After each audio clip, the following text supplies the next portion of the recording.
का कोई इलेक्शन ताल्लुक नहीं है, तो सेवा है जी। और कोरोना का आपको पता है कि कोरोना वैक्सीन के अलावा इस महामारी का कोई इलाज भी नहीं है। पर ये मीडिया से मेरी कोई जरूरी नहीं है, मैं आपको पता होना चाहिए, मैं सन 90 से पत्रकारिता कर रहा हूँ और पत्रकारिता मेरा शौक भी है, प्रोफेशन नहीं। पर मुझे कुछ लोगों ने इस राजनीति जो ये पद है समाज सेवा का, इसको लोगों ने धंधा बना दिया, और जबकि धंधा नहीं है, ये तो समाज सेवा है। और आप समझो जो लोग ये करोड़ों रुपए लगाने की बात कर रहे हैं, तो नेचुरली उन्होंने पहले कहीं ना कहीं से पैसा दाएं बाएं करके खींचा ही होगा, वरना ईमानदार आदमी तो पैसा खर्च ही नहीं सकता। नमस्कार, स्वागत है आपका कंचन टीवी पर। कंचन टीवी की टीम गुरु ब्रह्मानंद जी की जयंती जो मनाई जा रही है सफीदों के रामस्वरूप ब्रह्मचारी आश्रम में, वहाँ पर है। और यहाँ पर राकेश जैन जो भावी उम्मीदवार, चेयरमैन उम्मीदवार हैं सफीदों नगर पालिका के, वो यहाँ पर हैं। उनसे हम बात करने वाले हैं, उनसे जानने वाले हैं कि जो ये कोविड वैक्सीनेशन कैंप लगाया गया है उसके बारे में क्या कहना चाहते हैं, क्या वो है। अब आप देख सकते हैं यहाँ पर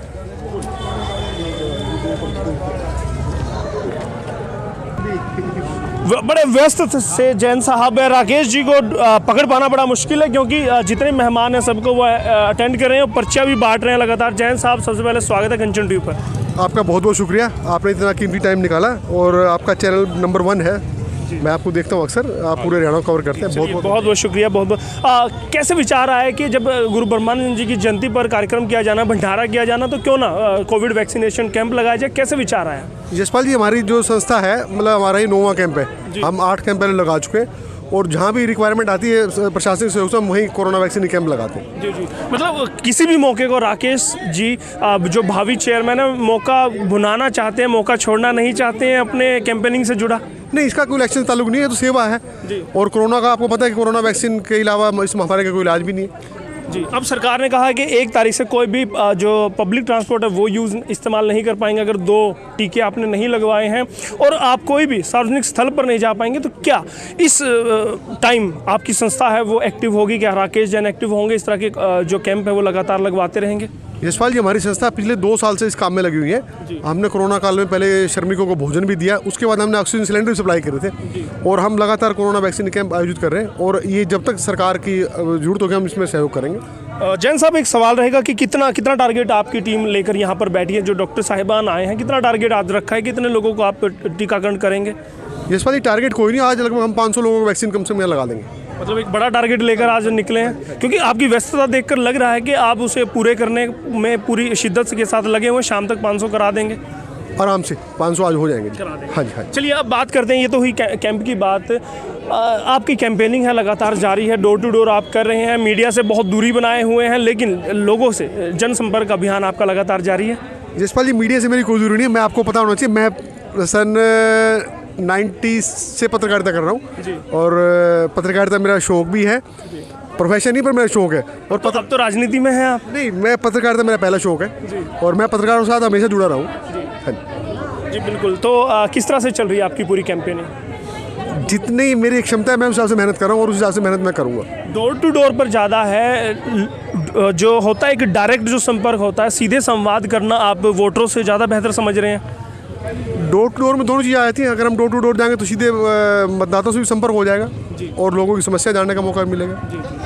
जैसे कुछ उम्मीदवार हैं समस्याओं को ग्राउंड पर जाकर समस्याओं को दूर करने में, पैसा खर्च करने में, पैसा बहाने में लगे हुए हैं, उसके विपरीत अगर देखा जाए राकेश जैन जी सिर्फ संपर्क ही बनाने में लगे हुए हैं। यशपाल जी, कुछ लोगों ने इस राजनीति जो ये पद है समाज सेवा का, इसको लोगों ने धंधा बना दिया, और जबकि धंधा नहीं है, ये तो समाज सेवा है। और आप समझो जो लोग ये करोड़ों रुपए लगाने की बात कर रहे हैं, तो नेचुरली उन्होंने पहले कहीं ना कहीं से पैसा दाएं बाएं करके खींचा ही होगा, वरना ईमानदार आदमी तो पैसा खर्च ही नहीं सकता, और पैसा खर्चने की जरूरत भी नहीं आपको। आप लोगों से प्यार से जनसंपर्क से बात करो, आपको पैसा खर्चने की जरूरत नहीं। मतलब कहीं ना कहीं वो पैसा खर्च करके पैसा उगाने की सोच रहे हैं, उसी से वो निकालना सोच रहे हैं।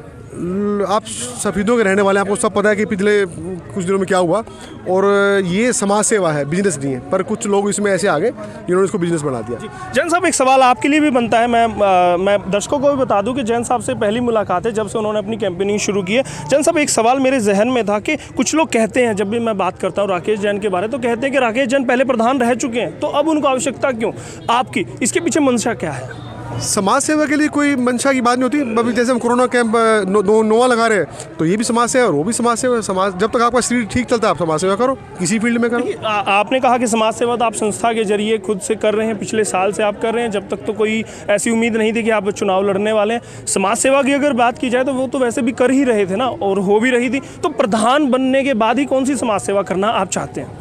जब आदमी खुद अकेले दम पे काम करता है तो उसके पास साधन कम होते हैं। जब आदमी सरकार में होता है, प्रशासन में होता है, फिर साधन बढ़ जाते हैं। आदमी का फिर दायरा समाज सेवा का बढ़ जाता है। मतलब आप अपनी शक्तियाँ बढ़ाना चाहते हैं, अपना दायरा बढ़ाना चाहते हैं, जो बहुत ज़्यादा हेल्प लोगों की करना चाहते हैं प्रधान बनकर। हाँ, शक्तियाँ नहीं बढ़ाना चाहता, समाज सेवा का दायरा बढ़ाना चाहता हूँ। देखिएगा, आप गद्दी अगर आपको मिलती है, सीट आपको मिलती है, अगर नगर पालिका चेयरमैन की सीट आपको मिलती है, शक्तियाँ तो आपकी बढ़नी स्वाभाविक है। और चलिए उम्मीद करेंगे कि आप यूं ही लगातार लगे रहें, जनता के बीच उनकी सेवा करते रहें। और प्रधानगी का जब चुनाव हो तो जनता आपको सीधे चुने और आपको पसंद करे। थैंक यू यशपाल जी, बहुत बहुत धन्यवाद आपका। देखिएगा, ये जैन साहब है, सीधे स्पष्ट बात करते हैं। अभी उनकी टीम है, उनसे भी मैं बात करूंगा। बाबूजी भी हैं, उनसे भी बात करेंगे। प्रवीण जी, आप लगातार लगे रहते हैं राकेश जैन जी के साथ, किस तरह से देखते हैं उनकी कैंपेनिंग को? ऐसा है, कैंपेनिंग नहीं, समाज सेवा।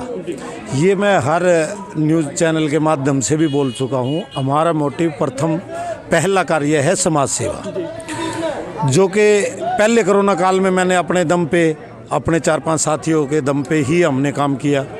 फिर हमने टीम बना के काम किया। अब जो भी राजनीतिक हो व्यक्ति, क्योंकि राजनीति से जुड़ जाता है सारा मामला, क्योंकि राकेश जैन प्रधान पद का चुनाव लड़ रहे हैं। खुद भी एक दावेदार थे, अब राकेश जैन जी को सपोर्ट करते हैं, तो कहीं ना कहीं आपने अपनी दावेदारी को पिछली सीट पर कर दिया है। हाँ जी। मैं तो राकेश जी को सपोर्ट करने वाले हैं। नहीं, सपोर्ट का भी सवाल ये है कि देखो, जब तक मैदान नहीं सजता, अब कोई और भी निजी व्यक्ति आ सकता है, लेकिन समाज सेवा देखते हुए आज के दिन जो प्रत्याशी मैदान में है, उनके अंदर अगर चयन किया जाए तो राकेश जैन। मेरा सीधा सवाल फिर से वही रहेगा, आप कैंडिडेट के तौर पर रहेंगे या सपोर्टर के तौर पर राकेश जैन जी के साथ रहने वाले हैं आखिरी तक? ऐसा है, कैंडिडेट पद से तो मैं हट ही चुका हूं। जो मैंने बयान ही दे दिया था मीडिया में, मैं घरेलू व्यवस्था के कारण मैं चुनाव से हट चुका हूं। तो अब आप सपोर्टर हैं, समर्थक हैं, उनके सहयोगी हैं। सहयोगी के तौर पर जब आप उनके साथ मैदान में जाते हैं तो किस तरह का जन समर्थन आप लोगों को भी मिल रहा है? देखो, सफेदों की जनता के अंदर सिर्फ एक ही नाम है, जो समाज सेवा के कार्य है, जो पहले उनका 5 साल का कार्य है, पब्लिक देख चुकी है। प्रधान पद पर रहते हुए 25 साल वो पार्षद पद के, तो मतलब कहीं ना कहीं उसी छवि को फिर से भुनाना चाहेंगे आप लोग? जब जिसके ऊपर 35 साल में कोई भी भ्रष्टाचार का दाग नहीं लगा और वो व्यक्ति चुनाव में जाता है तो जनता तो उसको पसंद। चलिए, बहुत बहुत शुभकामनाएं रहेंगी, यूं ही आप कैंपेनिंग करते रहे और जीत का सेहरा एक दिन आपके सर पर। धन्यवाद जोगिंदर भाई आपका और आपके चैनल का, जो आपका चैनल बड़ा फेमस। माफ कीजिए, जोगिंदर नहीं, यशपाल कंचन है। यशपाल जी, और आजकल तो आप धर्मनगरी कुरुक्षेत्र नगरी में ज़्यादा टाइम देते हैं, भाइयों को साथ रखें। चलिए, धन्यवाद। प्रवीण जी हैं, काफ़ी सज्जन व्यक्ति, सामाजिक भी हैं। क्या कहना चाहेंगे इस पूरे कार्यक्रम पर? भाई, जो भी कार्यक्रम हो रहा है बहुत अच्छा हो रहा है। राकेश जी अच्छा काम कर रहे हैं, वैक्सीन कैंप लगा रहे हैं, और ऐसे मौके पे, धार्मिक मौके पे वैक्सीन कैंप लगाना बहुत का आयोजन रामस्वरूप ब्रह्मचारी जी के द्वारा किया गया है, संतों का जमावड़ा यहाँ पर है, उसके बारे क्या कहेंगे? ऐसे है जी, ये सफेदों का सौभाग्य है कि बड़े बड़े संत यहाँ पे पधारे हैं। हम लोगों को उनका उनका आशीर्वाद प्राप्त करने का मौका प्राप्त हो रहा है, और ये हमारे लिए बहुत सौभाग्य की बात है। चलिए, बहुत बहुत धन्यवाद कंचन टीवी से बात करने। ठीक है, धन्यवाद आपका। तो देखा आपने, राकेश जैन ही नहीं, उनके समर्थक भी लगातार यहाँ पर हैं। एक और भाई हमसे बात करना चाहते हैं। हाँ जी, मैं गोरख सदल से हूँ जी, पानीपत से। जी। मैं यहाँ गुरु ब्रह्मानंद जयंती में खुशी से यहाँ पर आया हूँ और मुझे पता लग गया है, तुरंत आ गया हूँ मैं। रोड बिरादरी से किस तरह की सेवाएं आप लोग दे रहे हैं आज यहाँ? मैं यहाँ पर गुरु जी के जो धर्मात्मा जी इनके विचार सुनने के लिए आया हूँ, और जो छोटा मोटा काम यहाँ सेवा बने उसकी मैं जो भी मदद है यहाँ पर कर रहे हैं। चलिए, बहुत बहुत धन्यवाद कंचन टीवी से बात करना। मैं गोरख साधन से जुड़ा हुआ हूँ और दिन रात गौवा की सेवा करता हूँ, और मेरे बहुत से सहयोगी भाई यहाँ गड्डी लेकर आए हैं और हम सभी यहाँ सेवा करके जाएंगे जो यहाँ बने। बहुत बहुत धन्यवाद। देखिएगा, यहाँ पर लोग पहुँचे हैं। राकेश जैन के बारे में बताऊँ, वो लगातार यहाँ पर कैंपेनिंग कर रहे हैं, और आज भी यहाँ पर वैक्सीनेशन कैंप उन्होंने लगाया है ताकि लोगों का भला कर सके। क्योंकि सरकार ने कहा, एक जानकारी आपको दे दूँ मैं, 1 जनवरी 2022 से अगर आपने दोनों टीके कोरोना के दोनों वैक्सीनेशन नहीं कराई है, दोनों टीके नहीं लगवाए हैं, तो आप सार्वजनिक स्थलों पर नहीं जा सकेंगे, चाहे वो कमेटी हो, चाहे वो नगर पालिका हो, चाहे वो कोर्ट हो, चाहे वो हॉस्पिटल हो, चाहे वो रोडवेज बस हो, चाहे वो आपका बस अड्डा हो, रेलवे स्टेशन हो। सार्वजनिक जो ट्रांसपोर्ट है उसे भी आप इस्तेमाल नहीं कर सकेंगे। तो इससे बचने के लिए, इस परेशानी से बचने के लिए आप वैक्सीनेशन जरूर कराइएगा। कैंप लग रहे हैं, हॉस्पिटल्स में आप जा सकते हैं, वहाँ पर भी आपको फ्री मुफ्त में वो टीके लगने वाले हैं। और बहुत बहुत धन्यवाद करूंगा मैं सभी दर्शकों को जो इस वीडियो को देख रहा है, और धन्यवाद करूंगा हमारे वीडियो सहयोगी हमारे हैं